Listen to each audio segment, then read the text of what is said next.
Le village d'irréductibles gaulois d'Astérix et Obélix existe bel et bien. Il se trouve dans le Maine et ses habitants acadiens y parlent encore et toujours français. On est vraiment fiers. C'est pour ça que tu vas voir la grosse croix sur la montagne ou le drapeau d'Acadien accroché dans toutes les bâtisses. Puis, un gros de fois, tu vas voir en rentrant, tu te pars qu'il y a un sign qui dit « On parle français ici ». À côté de Edmundston et du Nouveau-Brunswick, en plein cœur de la vallée du Haut-Saint-Jean, le français persiste. 80% des habitants de Madawaska parlent la langue. Je suis la troisième génération de personnes qui se sont mariées américains-canadiens. Comme ma grand-mère, elle venait de Saint Francis, Maine. Puis, elle est née en 1886. Elle n'a jamais parlé un mot d'anglais. Elle vivait du côté américain.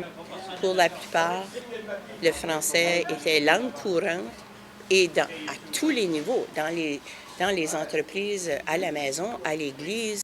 Des habitants acadiens ont quitté Fredericton à partir de 1785. Dans un important mouvement de migration causé par l'arrivée des loyalistes en provenance des États-Unis, ils se sont installés dans la vallée du Haut-Saint-Jean, menacés de se faire imposer la culture anglo-protestante.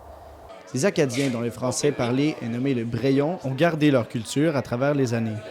Mon père était tellement français, c'est pour ça qu'on parle de français dans ma zone, même tant que les écoles sont en anglais puis nous forçaient à parler en anglais. Je suis contente que j'ai pu garder ma langue française. Quand j'étais jeune, je trouvais ça difficile parce que je trouvais que mon père était tough, mais ça a payé. Hein? Puis avec mes enfants aussi. Tu parlais pas à ma mère en anglais. C'était out of respect. Je me rappelle mes frères, mes soeurs qui sont plus vieux que moi, quand ils ont été à l'école dans 1950-60, c'était découragé de parler français à l'école. Ton enseignement était juste en anglais. Tu arrivais à la maison, tu parlais français. Les habitants de la région espèrent maintenir leur héritage culturel acadien en vie, eux qui sont laissés pour compte à la croisée des chemins entre le Nouveau-Brunswick, le Québec et les États-Unis. Le Club français de Madawaska a mis en place des mesures volontaires pour protéger la langue dans la région. Une de ces initiatives est l'école de soir Mes Amis, pour laquelle Diane Lachance est enseignante. Le Club français a survécu par des dons de plusieurs personnes. Il faut prendre soin de nos enfants. Puis encore, le Club français pousse vraiment l'éducation française. Historiquement, les Acadiens de Madawaska ont été victimes de plusieurs tentatives d'assimilation à la langue anglaise, ce qui les a poussés à ressentir de la honte face à leur origine et a mené à un déclin du français. Il y a eu énormément de préjugés. Il y a eu aussi les KKK qui les poursuivaient. Il y a beaucoup de Français qui ont dû changer leur nom. Et l'évêque est devenu bishop.